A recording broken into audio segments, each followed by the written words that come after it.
Hello everyone, Alex again here to bring you another episode of Guild Wars Corner. Two quick announcements that I'd like to get out of the way real quick. First of all, as promised, I got 2 videos up for Guild Wars Academy. Yes, as promised, I finally got to it. Did them over the weekend on Sunday and put them up on YouTube. I think they came out pretty well, although I had some issues with some of the narration. Particularly on the fundamentals video, there was some background noise going on. You could actually hear some of my folks trying to do dishes, and we realized just how sensitive this mic was when that was picking up those noises, those sounds from almost across the house, even though we try to keep it as quiet as we can. But the good news is that after this weekend, my folks are going to be down in Arizona, so I'm pretty much going to have the place to myself, so there won't be a whole lot of distractions going on in the background, which will be good. But it's been very busy, so this kind of leads me to my second announcement. I'm going to be gone this weekend, so there won't be another Guild Wars video coming up for about a week, probably middle of next week or so. It'll go up, there's probably another Guild Wars Corner. But I got a friend's wedding to go to tomorrow, and then I got a family reunion going on during the weekend, and then I'm going back on the middle of next week. So just to let you know, things are going to be a little slow for a while, but I should be back by then. Now, since the last Guild Wars Corner video, there's been quite a lot going on, but they're kind of like smaller things. Taking a lot of characters to, through several missions, through factions, trying to get them caught up to where my Necromancer is, and it's kind of at this point in Guild Wars, I'm feeling kind of like, I'm kind of doing things over again. It's kind of that feeling of meh, you get into Guild Wars, there's so much to do, and yet you can't decide what you want to do, if you want to do anything. So, been running through some of the Titan quests, as you can see in this kind of first video here. This was the first Defend Draknor's Forge stage, and that wasn't too bad. Then the Defend Denravi stage. Then I got to the Defend North Credits stage, which was very difficult, and I kind of threw in the towel at this point on that stage for the Titan Quest. So for those of you who are unfamiliar, the Titan Quests are a series of quests that after you finish the Campaign of Prophecies become available to you. You pretty much go back to Draknor's Forge, kneel in front of the Statue of Glint, and you can get, I believe, up to 4 quests on that statue. And they give them a lot of experience, no gold, but a ton of experience. So if you're lacking in skill points, that's a good way to do it. And it's a neat challenge, and it's a nice bonus material to play with. So I've been doing kind of that. Now there's one thing that has come up recently, and that is doing again the Guild Wars Academy's videos. Very happy to do them, and the fundamentals video was very interesting because that was a half hour long, and I put it up there. And I think there was a lot of good information that was brought across on that video. And a good friend of mine, he posted the video on the channel on a German website called War Tower. So for those of you from Deutschland who are joining us, so welcome aboard. Very, very happy to have you. And one of the things that came out was the fact that one of these people took a look at this video, and he saw the build, and he's like, man, I don't know about this build, man. This is, and he actually created a counter video, and the counter video is interesting to take a look at. My recommendation is to view the 2 videos back to back, all of mine and then all of his, and you'll see what I mean when you do it. And really, all I'm going to say is, on one hand, it's nice to have good information repeated. And that's what you see a lot, especially in the first half of this video. But the other thing in this video that comes up is, well, this is a very marginal build, and I'm going to create an optimized build. We're going to create an optimal build. The moment I heard the term optimal is when a lot of flags came up in my mind. The word optimal is such a loaded word in English that it's always kind of viewed with a little bit of suspicion. First of all, the Guild Wars Academy Fundamentals videos is exactly that. It was just a fundamental video. I made no illusions that the build itself that came out was a good build. I didn't even mention it was a good build. I said it was a build. I made no statement if it was a good build or not. But this leads to a larger topic, and that is, what is an optimized build?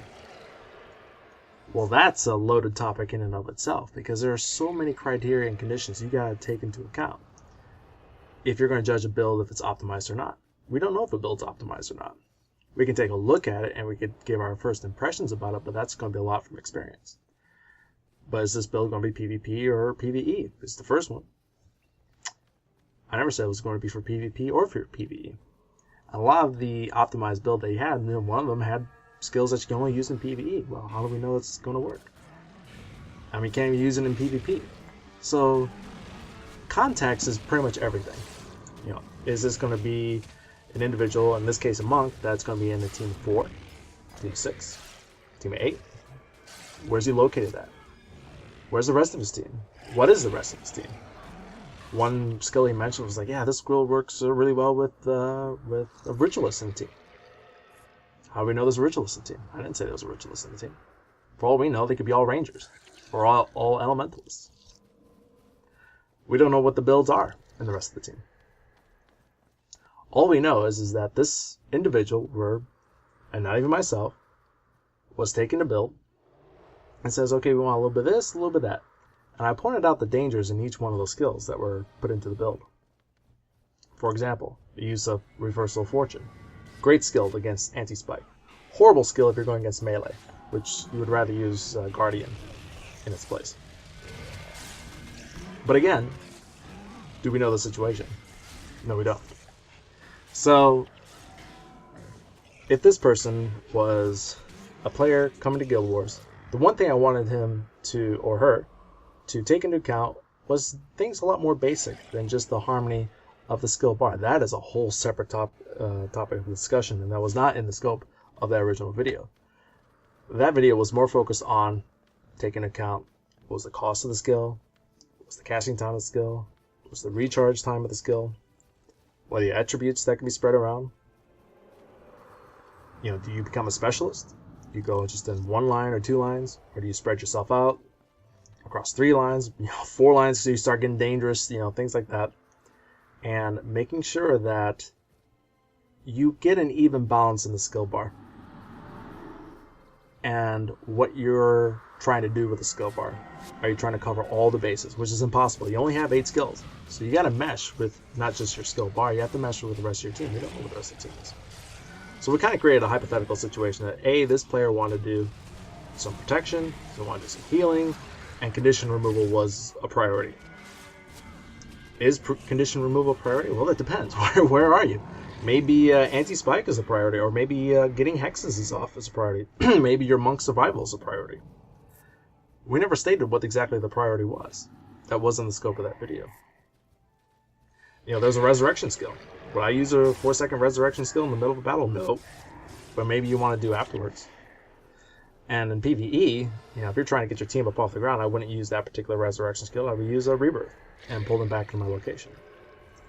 Or if you're in PvP, that would be a good skill to use, but I would combine that with a glyph of sacrifice, where you can instant res it. Sum it up. Now you're out, that skill is out for 38 seconds. You have 8-second recharge of that skill plus 30 seconds from the glyph of sacrifice. So you're going to be out for a little while. But if your other monk on the team goes down and you need to get him up fast, and not only just get him up, but get him up at a high energy, 90% energy, and at a good health, that's the skill you're going to need to use, not another rebirth skill. So you're going to hear a term a lot, and that term is, it depends. A lot of it just depends on your situation, depends on what you're going into, depends if you're in PvP, depends on your PvE. And another thing that depends on is, remember, for some of these videos, these are for newer players, and I made this point before. What if they don't have access to all 1,319 skills in the game? One of those skills was a Krizik faction skill. What if this person is not playing factions? What if he's playing prophecies? Doesn't even have access to that skill. A lot of those skills are from factions and Nightfall. You may not have access to those skills in a PvE role or in a PvP role. Now you could probably get access to those skills in PvP, if he buys the pack. Plunks down $10 and buys the whole skill pack. But does he? No, we don't. We don't know. So, in this case, the build inside the fundamentals video, was it optimized? Can we say it was not optimized? We really don't know, as I did not lay out the conditions of what that build was going to be used in. All I was doing is showing a demonstration of some particular aspects of skills. Now, there would be some skills, if I took that into PvE, I would take those out. You know, the Purge Signet one, I probably replaced with Mend Ailment. Not Purge Signet, there's another one you can use, but I highly don't recommend it. But Mend Ailment would be a better option if condition removal is top priority. If it's not top priority and you're just focused on straight healing, well then take out Martyr and put in Word of Healing. It's a great skill. But one of his builds was also stacking 3 enchantments on a single person and giving a lot of healing to one person. Well, the problem is, if you're in PvE, or in PvP for that matter, and you're in a large group, everyone's getting hit. Well, that's great. You saved 1, but 7 others died. Basically, you can't spread the healing around if you're counting on stacking 3 enchantments on one person. Never mind that you're also going to blow 25 mana on one singular target, when in fact your whole group could be getting nailed. That's wonderful, but you know there's always drawbacks, and that's why I always get leery when I hear the term optimized build. That is a very loaded term in Guild Wars, and unless you know the exact conditions of who the person is, what skills they have available, what team they're in, how big the team is in, what the composition of the team is, are they in PvE, are they in PvP, where in PvE are they? You know, again, there's some areas where there's a lot of enchantment removal.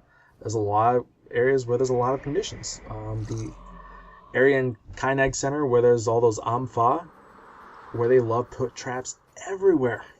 That can be a big issue with conditions.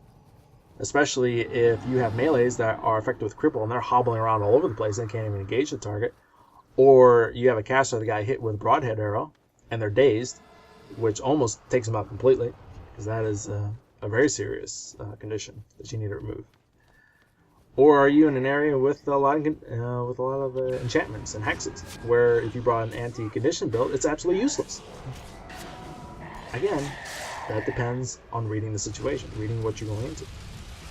And that was way beyond the scope of that video, so we'll see. Anyways, that's just something I wanted to bring up on the counter video. It's interesting to watch, but I think the gist of that fundamentals video was much more basic than creating an optimized build. We haven't even gone into that, and there's another reason I did not go into that, and that is I want the viewer to learn how to create what they deem to be an optimized build on their own. So one thing I did was that for each skill, I didn't make a judgment call if this is a good skill or a bad skill.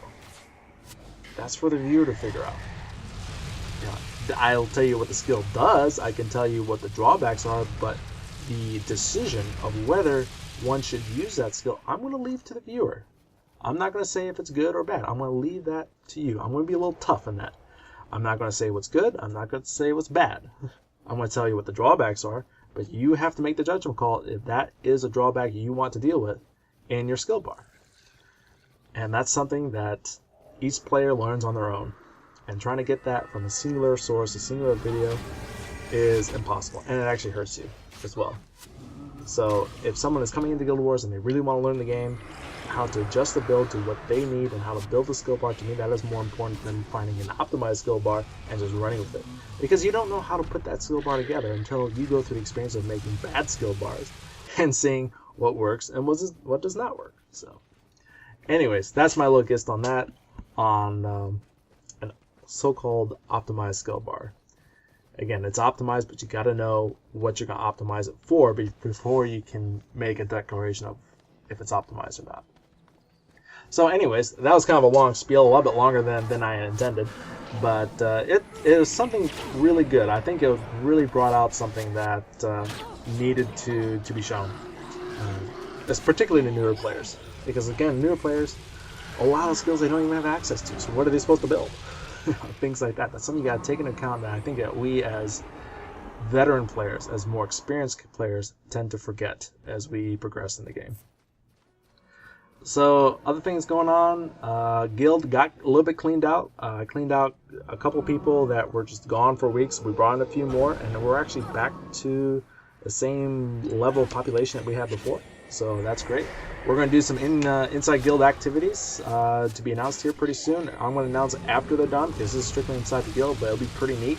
Again, I'm gone this weekend, but after this weekend, I'm going to come back and we'll try and get something going here. It's a PvP activity, and it's going to be pretty neat. And there's a pretty nice little prize involved. But like I said, I'm going to maybe show some clips of that, but it'll be after we're all finished because this is strictly kind of an in-guild thing. So, anyways, I'm going to leave from there. It's pretty late at night, and I've given my spiel for right now. There's a lot more stuff going on. There's some topics in the forums, but some of the forums are also kind of pretty quiet, but it's neat to see. So there was one in particular that I was thinking of, and that was this poor guy. He wanted to take Guild Wars and develop it even further as a kind of a community project. You know, I had to kind of tell the guy, hey, you know, this is owned by ArenaNet. The intellectual property is owned by ArenaNet. The servers codes are owned by ArenaNet. It's not going to happen. You know, legally or technically, it's just not going to happen. So, but how many times have we been there that we have a game we enjoy, we have a game we love, and it seems like we love it more than the developer does. I think we've all been there. But anyways, we'll keep on trucking here, and I think we'll have some nice things in front of us, and we'll kind of go from there. So take it easy, guys, and take care, and I'll talk to you soon.